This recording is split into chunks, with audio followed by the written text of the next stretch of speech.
Graça e paz, amados, amém? Por gentileza, vamos aqui abrir a nossa Bíblia, no Evangelho de Marcos, o capítulo é o 4, e nós vamos lá para os versos 35, uma passagem bastante já conhecida, mas eu sei que Deus tem sempre algo a falar conosco. E pode ser que nessa manhã, até aquilo que já ouvimos, seja o que nós precisamos ouvir de novo. Então vamos dar espaço para o Espírito Santo falar em nossa vida. Evangelho de Marcos, capítulo é o 4, verso 35, diz assim: E naquele dia, sendo já tarde, disse-lhes: passemos para o outro lado. E eles, deixando a multidão, o levaram consigo, assim como estava no barco. E havia também com eles outros barquinhos. Levantando-se grande temporal de vento, e subiam as ondas por cima do barco, de maneira que já se enchia. E ele estava na popa dormindo sobre uma almofada, e despertaram-no, dizendo-lhe: Mestre, não se te dá que perecemos ou que pereçamos? E ele, despertando, repreendeu o vento e disse ao mar: Cala-te, aquieta-te. E o vento se aquietou e houve grande bonança. E disse-lhes: Por que estáis assim tão temerosos, como não tendes fé? E sentiram um grande temor, diziam uns aos outros: Mas quem é este que até o vento e o mar lhe obedecem? Amém? Podem sentar, amados. Quem é esse? Esse é Jesus, o nosso Senhor. Amém? Jesus é o seu Senhor?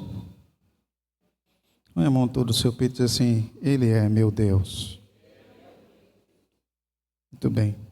Diante desse entendimento, dessa afirmativa, esse conhecimento que nós temos que o Senhor Jesus é o nosso Deus, nós vamos ouvir o que Ele tem a falar conosco nessa passagem que eu acredito que você já tenha escutado, tenha tido a oportunidade de ouvir aí tantas palavras abençoadoras, restauradoras, e hoje não será diferente, pois o Senhor é o seu Deus para cuidar de você.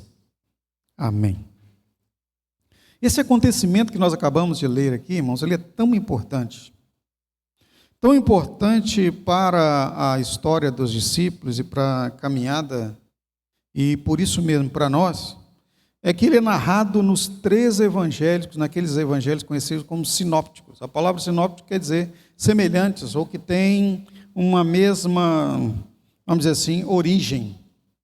Eu fiz questão de ler no Evangelho de Marcos para mostrar e trazer aqui para vocês essa afirmação que farei fazer agora. O Evangelho de Marcos foi o primeiro dos evangelhos a ser escrito. Embora ele esteja na posição de segundo na composição, na demonstração do Novo Testamento, ele foi o primeiro a ser escrito. Os sinóticos, todos basearam exatamente no Evangelho de Marcos como fonte para que pudessem escrever e aí também ampliar os seus conhecimentos, ou a pesquisa que fizeram para escrever os outros evangelhos, como foi, por exemplo, o caso de Lucas. Lucas usou o Evangelho de Marcos como fonte, e ele diz lá claramente, se você ler o primeiro versículo do Evangelho de Lucas, vai dizer, escrevendo a Teófilo, ele diz: olha, é assim mesmo que eu pesquisei, procurei saber como foram as coisas que aconteceram naqueles dias. A importância dessa passagem é tão grande que ela é fonte, por exemplo, de música, de louvores, desde a infância. Eu me lembro de um corinho que a gente cantava, quando era criança, Meu barco é pequeno, tão grande é o mar. Jesus segura minha mão. Ele é meu piloto e tudo vai bem. Não é só eu que canto mal, não, vocês também. Bom, olha quantas musiquinhas, né? E isso é importante para o ensino. A repetição é importante para que possamos também sedimentar o nosso conhecimento. Então, não foi à toa que em Mateus capítulo 8, dos versos 23 a 27, e depois os demais versos, Marcos capítulo 4, verso 35 a 41 que nós lemos, e Lucas 8, de 22 a 25, narra com algumas nuances, riquezas de detalhes este acontecimento dessa tempestade que parecia ser natural, mas não era natural. O primeiro ensino que eu quero tirar aqui para nós nessa manhã, irmãos, e é importantíssimo e interessante que nós já sabemos disso, só precisamos reforçar nosso entendimento, é que o Senhor Jesus está conosco o tempo todo para o que der e vier. Sim ou não? Então repita comigo: Jesus está comigo o tempo todo para o que der e vier. Não é verdade? Nós enfrentamos as tempestades, nós enfrentamos os desafios, nós até algumas vezes, e na maioria das vezes, criamos desafios, complicamos as coisas. Tem gente que pensa bem assim: a minha vida está tão tranquila, deixa eu complicar um pouquinho agora. Aí vai lá e faz uma dívida. Aí depois fala: Senhor, pelo amor de Deus, me ajuda a pagar. Estava tudo muito bom, para que ficar bom? Vamos complicar. Está tudo muito bem espiritualmente, está tudo muito jóia, você está caminhando bem, e aí você vê ali um laço do inimigo, uma oportunidade mundana, e você fala: não tem problema, vamos complicar um pouquinho, depois eu peço perdão. Mal sabe você a brecha que você está abrindo, né? E o problema que vai ocasionar. Depois vem: Senhor, tem misericórdia de mim, Senhor, perdoa meu pecado, Senhor, perdoa. Às vezes eu até quero pedir perdão a Deus por atacado. Senhor, perdoa meus pecados. Irmãos, olha, não existe atacadão do perdão. Você já viu algum lugar desse? Aqui é o atacadão do perdão. Não. O perdão, ele é exigido de forma individualista, individual. Você tem que ir lá e citar o problema. Tem que confessar decididamente aquele caso ao Senhor para que você seja perdoado. É preciso ser transparente com Deus. Então, as coisas complicam porque nós fazemos elas às vezes serem complicadas. Mas mesmo assim, o Senhor diz, em Mateus capítulo 28, 20, na parte B: eis que estou convosco, eis que estou com você, todos os dias, até o final dos tempos, até a consumação dos séculos. Repita comigo: Deus está comigo. Aqui, irmãos, tem uma fala maravilhosa que nós precisamos guardar para nós. O Senhor nunca nos abandona. Ele diz: eu estou com vocês todos os dias. Quem sai da presença de Deus sou eu e é você. Quando temos esta consciência, esse entendimento, e se acaso viermos a tropeçar, o que nós temos que fazer é imediatamente voltar para debaixo da proteção do Senhor. Pois há uma garantia, uma promessa divina no Salmo 91, verso 1. Salmo 91, 1. Que aquele que habita no esconderijo do Altíssimo, é na sombra dele que tem descanso, tem proteção. Ele vai te livrar de tantas coisas tenebrosas, diz o segmento do versículo. Ele vai te livrar da mortandade, ele vai te livrar da peste, ele vai te livrar da perseguição, ele vai dar ordem aos anjos para te guardar em todo o caminho, e ele já deu. Nós temos essa garantia. A questão toda é se nós estamos aproveitando, estamos tomando posse dessas bênçãos.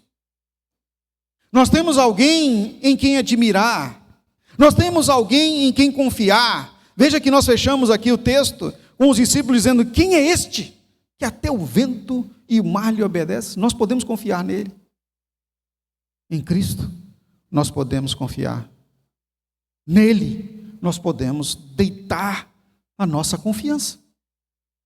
Quando eu falo aqui deitar a confiança, é que nós podemos descansar seguros. Não vamos complicar. Para que complicar se nós podemos facilitar? Se sabemos que vai ocorrer uma tempestade, nós vamos entrar. Para quê? Fique em casa. É melhor prevenir.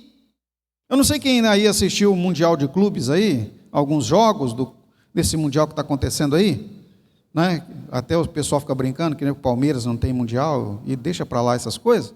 Mas desse Mundial que está aí, algumas vezes os jogos foram interrompidos lá nos Estados Unidos. Horas se passaram por causa dos raios, da tempestade de raios, por causa dos tornados. Então eles tomam uma segurança, não querem entrar na tempestade, tem jogo, para o jogo, vai todo mundo para o abrigo, espera passar o perigo, depois volta. E aqui, irmãos, eu quero deixar claro para vocês que nesta região do lago de Genezaré, ou Mar da Galileia, é uma região que as tempestades costumam acontecer, principalmente neste horáriozinho aí que os discípulos foram, que é no cair da tarde. O lago de Genezaré tem uma particularidade, ou o Mar da Galileia, ele está a 213 metros abaixo do nível do mar, bem fundo. Sendo 213 metros abaixo do nível do mar, ele é cercado por montanhas. E foi exatamente de uma dessas montanhas que Jesus, quando os discípulos estavam no meio do mar também navegando, ele veio e começou a andar sobre as águas. Eu até já compartilhei aqui que eu tive a oportunidade de navegar nesse mar, mais ou menos nesse horário, e realmente caiu uma tempestade, uma chuva enorme. Nós estávamos num barco daqueles grandes, igual que os discípulos estavam navegando numa réplica, e choveu, trovoou, um negócio assim sério, mas nada que não fosse extraordinário. Mas os discípulos, como eram conhecedores, navegadores daquele mar, eles eram os pescadores que navegaram e pescaram ali desde a tenra infância, estavam acostumados a navegar naquelas circunstâncias. Para eles, o dito deve ter sido assim: nós vamos sair daqui na parte da tarde, vai cair uma tempestadezinha, mas vai ser mole. Nós vamos sair daqui da Galileia, vamos chegar nas regiões de Decápolis, tranquilo. Vamos entrar na tempestade. Meu querido, atenção, embora Jesus esteja com você no barco, cuidado, porque entrar em tempestade, você não sabe o que vai dar lá dentro. Então, antes de tomar a decisão de enfrentar alguma coisa, coloque Jesus na frente, coloque Jesus no comando. Não vamos cometer o mesmo erro que os discípulos cometeram. O texto que deixa aqui bem claro que Jesus estava na popa do barco. Você sabe que a popa é a parte de trás. Tanto é que até hoje, se chama isso aqui, essa aqui de quê? Popa. É a traseira. Lá atrás. Não põe Jesus para trás. Na nossa vida, Jesus não pode estar atrás. Ele não pode estar atrás e muito menos, irmãos, deixá-lo relegado a não fazer diferença em nossa trajetória. Colocamos Jesus para trás, deixamos longe das nossas decisões, de como vamos fazer as coisas, vai dar problema. Coloque Jesus no comando. Jesus é Senhor da sua vida. Levante sua mão assim e diga comigo, para você relembrar, rememorar e reafirmar: Jesus, bem forte, Jesus, Tu és o Senhor da minha vida. Com isso, irmão, nós precisamos entender o seguinte: nós não podemos tomar decisão sem que Ele esteja no comando. Não podemos agir, não podemos avançar sem que Jesus nos controle, sem que Ele abra a porta, sem que Ele aprove a sua caminhada, sem que Ele esteja com você. Embora foi Ele que disse aos discípulos: vamos passar para o outro lado, mas eu não vi aqui na conversa de Jesus com ele qual era a hora. Não falou. Vamos passar por outro lado, e os discípulos foram preparar o barco, foram preparar as coisas, e decidiram partir naquela hora. Nós temos não só ouvir, irmãos, o comando do Senhor, mas temos que ouvir os detalhes deste comando. Qual é a hora? como nós vamos fazer, qual é o tempo, e ainda deixar bem claro para ele: Senhor, é o Senhor que vai fazer, é o Senhor quem vai à frente, é o Senhor quem vai comandar. Nada de ficar na traseira lá do barco, aproveitando a almofada. O Senhor é Deus, é Senhor, é governante, é quem comanda a nossa vida. Segundo que eu quero aqui compartilhar com vocês para relembrar. O Senhor hoje, embora naquele dia lá ocorreu, hoje Ele não dorme. Ele está atento a nos guardar. A palavra de Deus fala em João capítulo 2 que Ele está à direita de Deus e por nós intercede. Está ativo. Em Colossenses capítulo 1, dos versos 15 a 18, o apóstolo Paulo traz aqui o seguinte: olha, Ele é a imagem do Deus invisível, o primogênito de toda a criação, pois nele foram criadas todas as coisas, nos céus e sobre a terra, as visíveis e as invisíveis, sejam tronos, sejam soberanias, quer principados, quer potestades, tudo foi criado por meio dele e para ele. Ele é antes de todas as coisas, nele tudo subsiste. Ele é a cabeça do corpo, que é a igreja. Tudo nele. Olha quem é o nosso Deus, que não dorme. Embora nos dias dos apóstolos lá ele estava cansado, estava humano, com as mesmas fragilidades, impotências, porque esvaziou-se de si mesmo para produzir a salvação, para ter validade a sua crucificação e seu derramamento de sangue na cruz. Hoje nós temos o Cristo que venceu, nós temos o Senhor ressurreto, nós temos o Senhor alerta, vigilante. Nessa passagem de Marcos, capítulo 4, e nas demais que eu acabei de citar aqui, que são os evangelhos sinópticos de Mateus e Lucas, é a única vez que nós vamos ver a menção de que Jesus tirou um tempo para dormir. No demais, você vai ver que o tempo todo diz que ele estava em oração à noite. Ele orou a noite toda e pela manhã, que ele esteve com o Senhor intercedendo a noite toda e depois pela manhã tomou alguma atitude. Aqui você vai ver a única vez que Jesus dormiu. E eu fiquei pensando, por que isso? E ainda, Jesus dormiu em meio à tempestade. Ele estava com muito sono mesmo, estava muito cansado, né? Porque alguém dormir no meio, estava acontecendo uma tempestade, né? E dormir. Mas apesar de que, irmãos, quem gosta aí de dormir quando está chovendo? Ei, maravilha! Está aquela tempestade lá fora, chovendo, e você vai para onde? Debaixo das cobertas. É bom demais, né? Tem gente que não precisa nem de chover, é só ter as cobertas, já vai, só ter a cama, não tem esse negócio de chuva.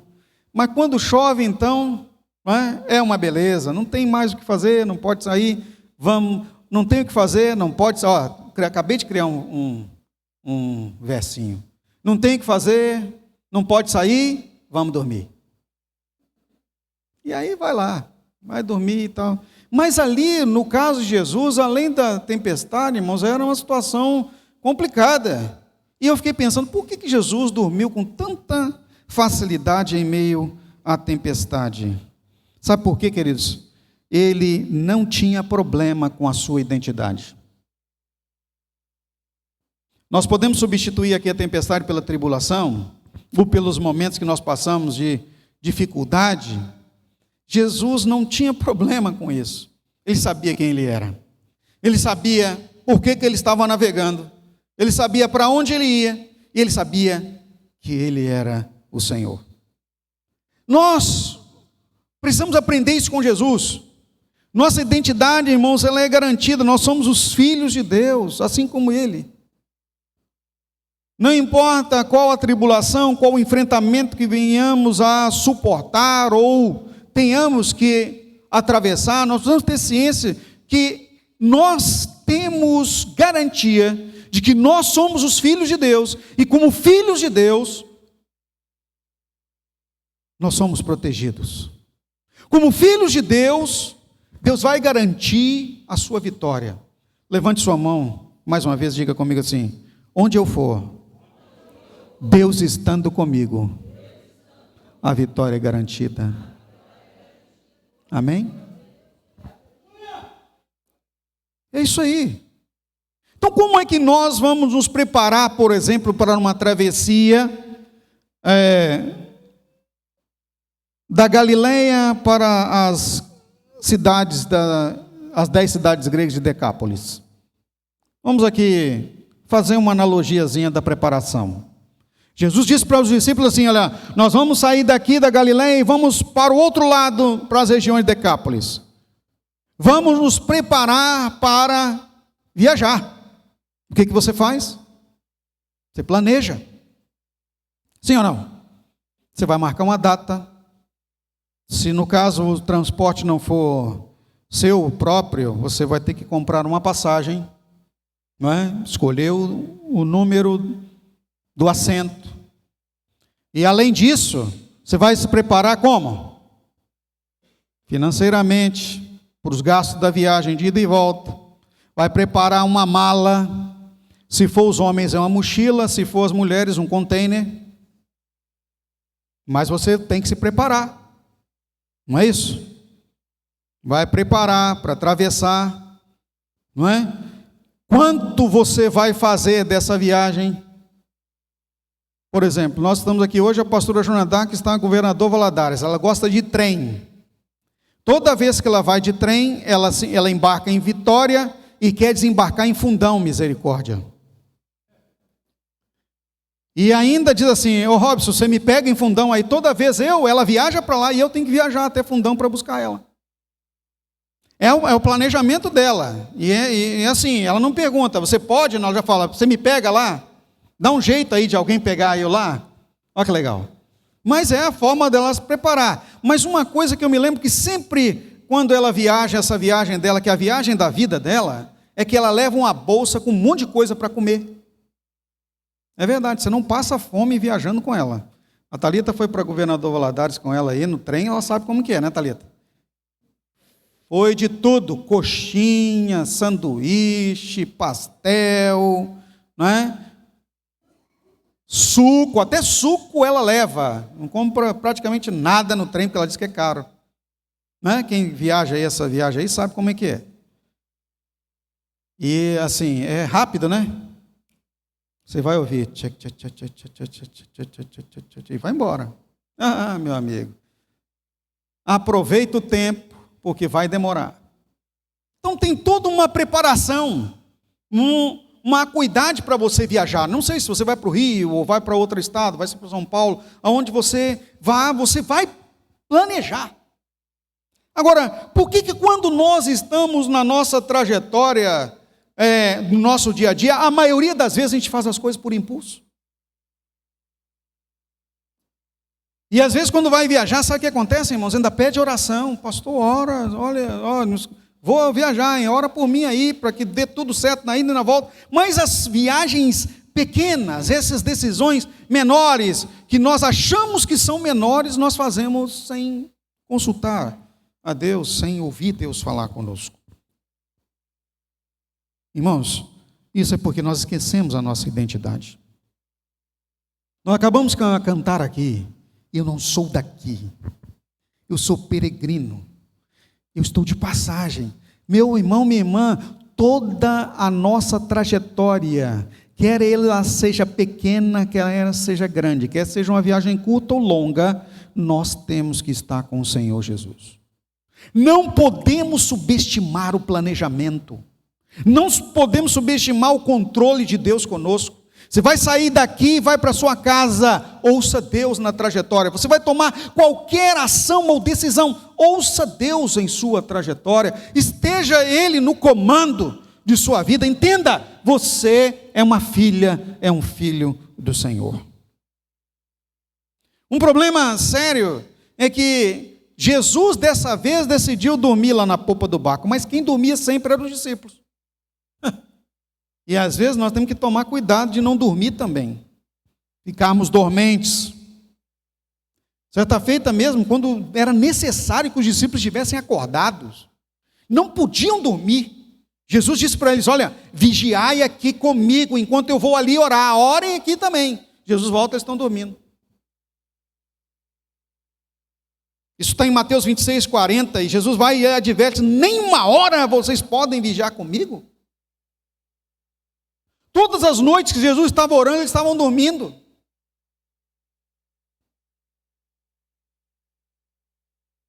A advertência para nós, quer dizer, é que nós devemos estar despertados hoje,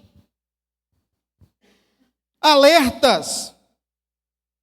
Paulo fala aos Efésios capítulo 5, dos versos 14 a 15, dizendo o seguinte: por isso, desperta tu que dormes, levanta-te dentre os mortos e Cristo te esclarecerá. Portanto, vede prudentemente como andais, não como insensatos ou nécios, mas como sábios. Nossa vida toda, irmãos, tem que ser planejada na mão de Deus, guiada por Ele. A nossa trajetória deve ser a trajetória de fé. Todo o acontecimento narrado aqui no texto que ocorreu com eles lá nessa travessia, Jesus chama a atenção para eles: vocês não estão vendo, ó homens de pouca fé, como está fraca a fé de vocês? Olha a palavra de Jesus, uma palavra dura para eles. E eles ficaram assustados com o poder de Cristo, quando repreendeu o vento, repreendeu o mar e fez bonança. Certa feita aqui eu até compartilhei a passagem que eles tentaram resolver as coisas com as próprias mãos. Irmãos, nós precisamos de crer no Senhor. É lógico que precisamos trabalhar, é lógico que precisamos agir, é lógico que precisamos nos esforçar, mas antes de tudo, é a fé quem nos norteia, é a fé quem nos sedimenta. E precisamos estar alertas para isso, não esquecer. Quando temos esta fé, e a fé que nos proporciona livramento, aquela que nós temos que acreditar, crer nela mesmo, no que o Senhor vai agir, seja qual for a tempestade, qual for a dificuldade, eu digo a você, e eu tenho certeza disso pela palavra e pelo que nós já vivemos de Cristo Jesus, é que Ele vai dar conta. Ele vai dar conta disso, Ele vai resolver. A palavra usada no original para substituir o termo tempestade no grego, lá em Mateus, porque o Evangelho de Mateus, Marcos e Lucas foi escrito no grego, a palavra original que diz tempestade, lá se você for buscar, ela não traduz para tempestade não, sabe o que traduz? Terremoto. Eu achei extraordinário isso, coisa que eu nunca tinha percebido. Terremoto. Não foi uma tempestade qualquer. Isso quer dizer o seguinte, que foi uma tempestade fora do normal. O texto diz aqui que as ondas, inclusive, ultrapassavam o barco. O que é isso? Por isso que os discípulos ficaram desesperados, eles nunca tinham visto. E veja, que quando Jesus age, Jesus repreende. Eu já até preguei aqui sobre isso. Ele repreende o vento e repreende o mar. Espera aí, Ele é Senhor do vento, Ele é Senhor do mar, Ele é Senhor de todas as coisas. A repreensão aqui quer dizer enfrentamento do inimigo. Isso quer dizer que o diabo, o adversário, estava agindo na tempestade. Ocorria uma tempestade comum, mas ele potencializou para trazer a eles desconforto e impedi-los de chegar no outro lado. E se você continuar lendo o texto, você vai ver o que Jesus produziu em Gadara, a libertação do homem que estava no sepulcro lá, e veio correndo e Se prostra ele e sai os espíritos imundos, que eram legião, e entra nos porcos e mata os porcos. Um livramento tremendo. O homem se tornou uma potência missionária. Era um impedimento espiritual para algo que iria ser feito. Jesus foi lá, fez apenas isso e foi embora. Era o que bastava. Tem propósito naquilo que nós fazemos. Quando intencionalmente calculamos alguma coisa e com o Senhor temos o plano, Ele vai nos ajudar a executar, e é aquilo que é necessário. E aí nós vamos ter oposição maligna. Entenda, nós somos peregrinos, nós estamos aqui, o nosso propósito é fazer a obra de Deus e ouvi-lo e realizar adoração ao nome dEle. Então nós temos um propósito. O que estivermos fazendo, Deus vai usar. Agora veja, nesse terremoto, portanto, que aconteceu lá, Jesus repreendeu o vento e o mar, e também, em segundo momento, além de repreender o vento e o mar, ele foi repreender os discípulos. Irmãos, porque às vezes quando nós vemos a ação do inimigo, nós vemos as coisas piorarem, nós vemos as coisas ficarem, turbulentas, nós começamos a achar que Deus não está agindo ao nosso favor. Nós começamos a achar que estamos sozinhos. E foram isso exatamente que os discípulos falaram quando acordaram Jesus. Senhor, o Senhor não percebe que nós estamos afundando? Olha algumas coisas, algumas frases que nós acaloradamente falamos, despreparadas para Deus. Senhor, eu sou fiel. Sim ou não? Senhor, o Senhor esqueceu de mim. Senhor, eu entreguei a minha vida para Ti, parece que não acontece dessas coisas. Senhor, olha, os ímpios prosperam mais do que nós.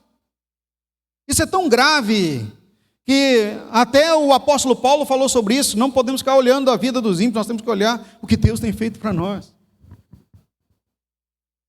Começamos a questionar a proteção de Deus, o amor de Deus, o cuidado de Deus para conosco. E aí Jesus os repreende. Sabe o quê? Qual é a causa disso, queridos? A causa disso está no verso 40 do capítulo 4 do Evangelho de Marcos. Porque vocês estão com tanto medo, ainda não têm fé? É que a fé é pequena, a fé é minúscula. Poucos dias atrás o IBV Kids aqui trabalhou na questão da fé usando o grão de mostarda. Irmãos, grãozinho de mostarda é uma pelotinha bem pequenininha assim. Se nós tivermos fé como um grão de mostarda. Então o que está dizendo é o seguinte: não precisa de muita, precisa de fé. Fé não tem tamanho, ou ela é ou não é. Ou ela é fé ou é incredulidade. Ou você crê ou você não crê, não tem tamanho. Eu creio um pouquinho, incredulidade macula a fé. A solução do problema da fé não é Deus quem vai resolver.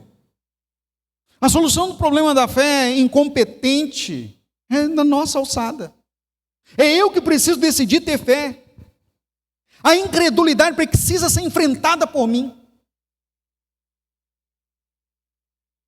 A palavra diz que aquele que crê no Senhor precisa crer que Ele existe, que Ele vai premiar a quem o segue. É nosso papel. É um desafio. O desafio de aceitar. O desafio de concordar com Deus. O desafio de negar a si mesmo. O desafio da entrega. O desafio da confiança. É isso que Deus espera de nós. Tanto nós já temos falado disso. Mas por que ainda nós temos tanta dificuldade em crer? Fé, queridos, ela é igual exercício físico. Fé é igual um atleta que se prepara para uma competição. É exercitando o que você tem. Começa pouquinho, mas exercita. Faça alguma coisa de fé. Realize. Se nutra. Fé, ela é alimentada. Ela precisa ser digerida. Precisa estar dentro. Toma essa decisão nessa manhã. Os discípulos ficaram admirados olhando para Jesus. Quem é este? Nós não temos esse problema. Nós sabemos quem Ele é e Ele está dentro de mim. Ele está dentro de você. Vamos colocar de pé em nome de Jesus. Ele é o Senhor da nossa vida. Ele é Jesus.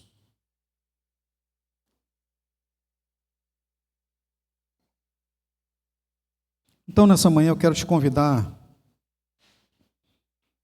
para celebrar, para adorar, para reconhecer que Ele é Jesus. Ele é seu Senhor. Ele é seu Senhor? Sim. Você precisa melhorar na fé e olhar para Ele e aproveitar dEle a presença, a confiança dEle? Sim. Eu preciso, você precisa. Precisamos melhorar em nossa entrega ao Senhor? Precisamos. Então nós vamos fazer isso. Não vamos deixar para depois. Não vamos deixar para a semana que vem. É agora. Senhor, eu preciso crescer, nutrir a minha fé. Eu preciso avançar nisso. Enquanto nós estivermos louvando aqui, você tendo ciência dessa postura, nós vamos orar juntos, como sempre fazemos nos domingos do culto da família pela manhã, e não vamos mudar, queremos ungir você, estar com você, orar com você. Então vem aqui à frente, enquanto nós vamos louvando o Senhor aqui.